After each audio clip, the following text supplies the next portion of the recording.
Get ready. It's time for a well-deserved break, Pittsburgh, with Heather Abraham and David Highfield from the KDKA TV studios. It's Pittsburgh Today Live.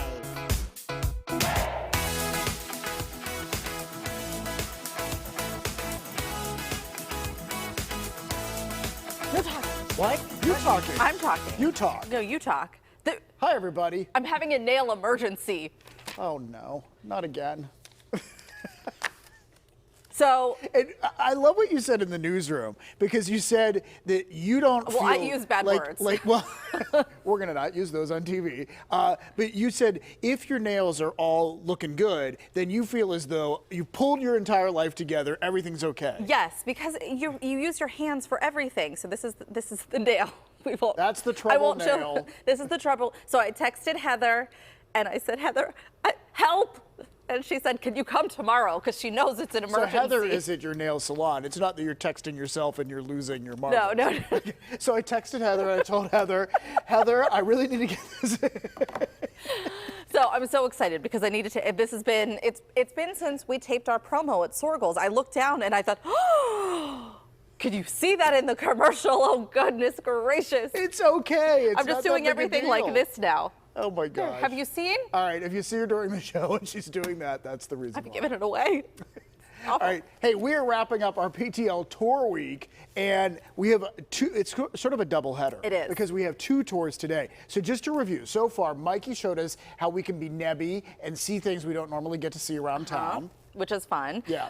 We've also been able to take the Party Peddler, which is drinking on wheels, and the Tiki Boat, which is drinking on the water. I don't know. And also sightseeing. There's more to it than the drinking. And Mikey on Monday had the whole Segway tour thing. Which was fun, and I can't wait for you to see the clip. Okay, we're going to show the clip later on if you missed it too. So, the moment, the almost oopsie. So coming up today, we have a movie tour, and we also have a food tour, which we had to end with food. I know. You know? It always comes back to food on this show somehow. It does. All right, well, we're talking about fall. We talked about fall yesterday. It feels like fall today. I could not believe it. I mean, really, the temperature's outside. Isn't this so Pittsburgh, though? Because it's summer, and then it's winter. Boom. We got It's a little like bit. We got the transition yesterday when the wind was blowing and you couldn't see anything because your hair was in your face. You probably didn't have that problem. But you stepped outside and you were like in a wind tunnel, and then all of a sudden you wake up and it's winter. Yeah. There you go. Boom. I mean, it was really, at first when I walked out, I thought it was refreshing, and then I was like, ooh, I need a jacket. But anyhow, let's talk about fall. And Heather took a picture the other day when we were at Sorgel's that we want to share with you now. Because if fall makes you think of pumpkins, look at this pumpkin. I captioned this with, oh my gourd, is that David Highfield? And I have to tell you, I got a front door mat that says, oh my gourd, you're here. I think that's so cute. It's I so think that's cute. a great, yeah. So anyway, this got us on a big pumpkin thing. A jag, is that a word?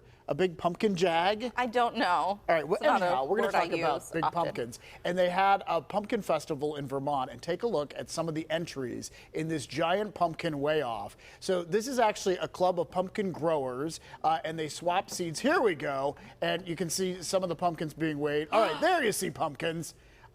So they set a new state record there this year in Vermont. We're told the champion was 2,300 pounds, and these are some big pumpkins. But guess what?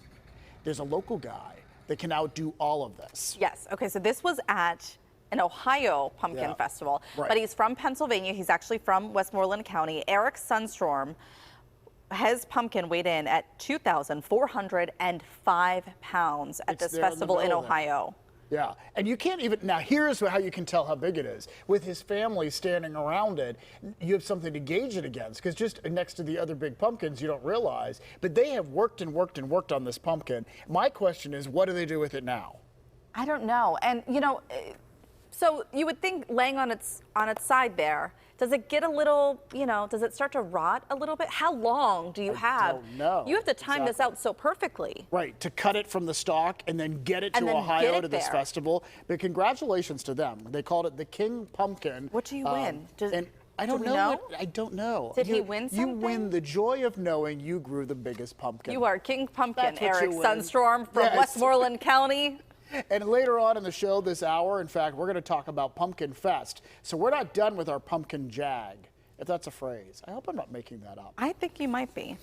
All right, so we got to talk about some fabulous restaurants in our area. We know we have a lot of them, but one in particular is really taking the cake. It's a big honor for Apteca in Bloomfield. They were just named one of the top 50 restaurants in the nation, coming from the New York Times. Yeah, and Lindsay Ward, by the way, has eaten here, and she vouches for it. She says, fantastic place. We've been hearing a lot of great things about it. And the Times praised the restaurant's vegan spin on Eastern European dishes. Also how they use fermentation and produce in their recipes. The restaurant's been open for a few years now, but it is so nice. I mean, there's been buzz about this place for a while. Yeah. And it's so nice that the New York Times giving it national recognition. And once again, it's a restaurant in our area. So I think we should all take a field trip and go. I wonder if they even have openings right now. Because after something like this, after all the buzz, you would think that they would be booked solid. Fast. We'll have to call them and see. All right. We could slip in one night. We'll do that.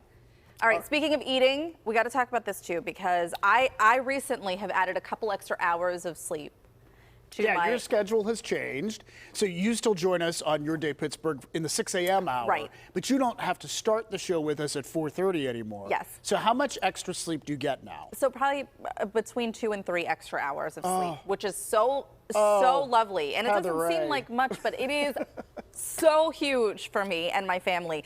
But, you know, being on the morning shift, you know this, when you are tired, it leads to all sorts of problems like overeating or eating things that you should not be eating just because it's so easy to eat bad things. You know what? And so anyhow, there's now a study out, another study. I mean, this is not totally new, but this study revealed something new. The Washington Post did a fascinating article on this, and they said that lack of sleep can trigger brain and hormonal changes that make you crave bad food. So it makes you want to go to the vending machine. Yeah. It makes you want to buy the cookie as big as your head, all that kind of stuff. And so they said that just an extra hour of sleep in the study that they found can remarkably help you change your eating habits and perhaps even help you lose weight. Oh. So just look at So wait for my glow up.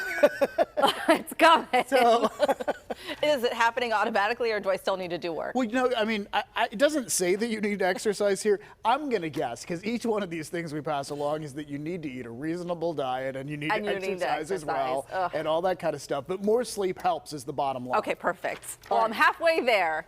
All right, let's get into our Friday free-for-all because we have tons of questions that we want to get to. Yeah, and the first one is from Michelle, and she's asking me, I know you like Dolly Parton. Have you been to Dollywood? Have you? No, I never have, but people have brought this up before, and I will say everyone who has written into us says that no one says anything bad about Dollywood. Everyone is excited about the experience, and Michelle even says she got a glimpse of Dolly on one visit when Dolly was filming something. Oh, wouldn't now, that be fun? if there were a guaranteed glimpse of Dolly, I would go. Absolutely. It's a good idea. Maybe I don't know. We Once always again, say it's this. another PTL field trip. We should pick locations across America and 1 week or 1 month or whatever, just have a road trip. I love that idea. And we can rent the RV we've always talked about. All right. Come on. This is all coming together. We just need money. That's what we need. We have the dreams. We just don't have the moolah. That could help, yes. All right, in the beginning of the show, every week or every day, we walk in and Mindy Ann says, what are you guys talking about at the beginning of the show? And oftentimes it's anything and everything. Right. Who knows? It can be like, because oftentimes it's like mid-conversation. We're talking about something else, and they capture us. And so I've often said to you, thank goodness that, you know, not everybody can read lips, because you say things that would make no sense sometimes to people in just this short little caption. And sometimes I like to say things that really throw you off or make you laugh. You enjoy doing that even on television. That's true. Yeah. It's a lot of venting or complaining, or like today we were talking about our Halloween costumes. I don't even have a recollection of that. We were talking about our Halloween costumes? Yes, it was just about 9 minutes ago, David. All right, Sheila is asking, pull the plane fundraiser is a great idea. Count me in. I hope you guys maybe do this next year. So Sheila is talking about the video we showed yesterday of this fundraiser they have at the airport outside Washington, D.C. It's for Special Olympics, and teams of 25 people pull this 82-ton plane. And so look at this. They actually get the plane to move, which I don't even understand. So we sort of jokingly said we should do this too. Right. Sheila said, no, let's be serious about this. Let's use it to raise money for something and do it right here. So maybe we should check it out and see if that's possible. Contact one of the local airports and see if we can make it happen. Do you have a plane? Does anybody have a spare plane? Plane that we could just have a tug of war with? All right. So anyhow, neat idea.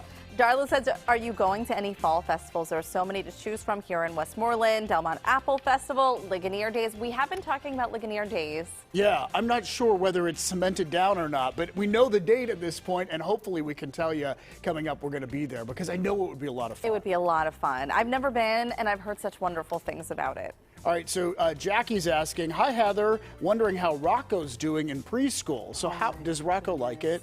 He does. He loves his teachers, Miss Patricia and Miss Erica.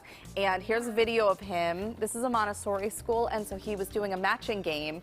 And Patricia sent me this video, and she said, I have to tell you, he knows where the camera is, and he's watching, and he will put on for the camera. But she said that she's amazed because he will come in and work immediately. And she says that he works the entire time. Well, that's great. Like doing whatever puzzles or matching He's or coloring or like he's really into putting in the work for, whatever the activity is. I'm also not surprised that he knows where the camera is. It's You've taught him a thing or two, I think, at this point. All of my kids are hams. All the TikToks at home and all that kind of stuff. So he's doing well. Thank you so much, Jackie. Peggy says, hi, David. How is Marvin getting along? I loved it when he saw himself on the TV for PTL the other day. Yeah. So I told David, and there's that you need to get the new TV.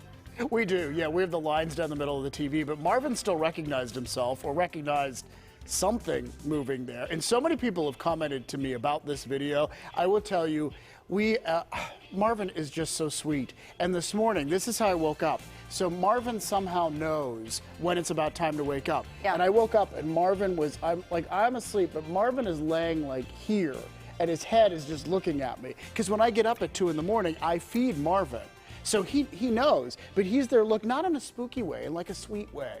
Like really cute. He's like, it's breakfast time, Dad. Yeah. And he I know. purrs. It's just nothing like a My cat goodness. purring. When you keep getting all of these new gadgets and gizmos for him. Well, I bought him a water fountain that looks like a flower. I can't wait to show you that. We're going to get it up and running soon. All right. Diana has a question for Ron. When can I take my air conditioner out of the window? Ron? Oh. I mean, probably, I could say even right now, the next week's going to be pretty cool. And then even after that, I was just looking at kind of the long-range model runs. I mean, it's going to be a while before we even get close to the 80-degree mark, if we do. So at least over the next 2 to 3 weeks, low 70s looks to be kind of the peak. So yeah, I think about You think it's now. safe to do it? Yeah. All Okay. right, that's good. We use it for the fan sometimes too, like in this transition period, just to Just to for the keep air noise. circulating, and you do get used to the noise. And this is for the kids primarily. It helps you sleep sometimes to hear the noise. It's like a dishwasher running. That helps me sleep. Maybe you also need a new dishwasher. What, are they supposed to be quiet now? Yes. Right. No, what's happening in We're your going to go on an house? appliance spending spree at our home. All right, hey, coming up here on PTL, we are sending you into fall with the Great Pumpkin. Get ready to break out the carving knives and pumpkin pie recipes, because the most famous gourd of them all is smashing its way into the PTL studios. Plus, Daisy is showing us how the Steel City has become Hollywood's second home. She's taking us on a fast-paced trip through classic cinematic moments that were filmed right here in Pittsburgh. But first, before we dive into the cinema, Mikey's diving into some of the tastes that make Pittsburgh such a marvelous melting pot. She's learning why the eating doesn't get much better than this. It's like they're doing the hand jive there. It's Friday, September 23rd. Happy birthday to one of the hardest working members here at KDKA and a huge part of Team PTL, Heather Lang. She works on the digital team and keeps our website and social media accounts hopping. And as you can see, she also loves pets. So we just want to wish her a very special birthday. Happy birthday, Heather. Happy birthday, Heather!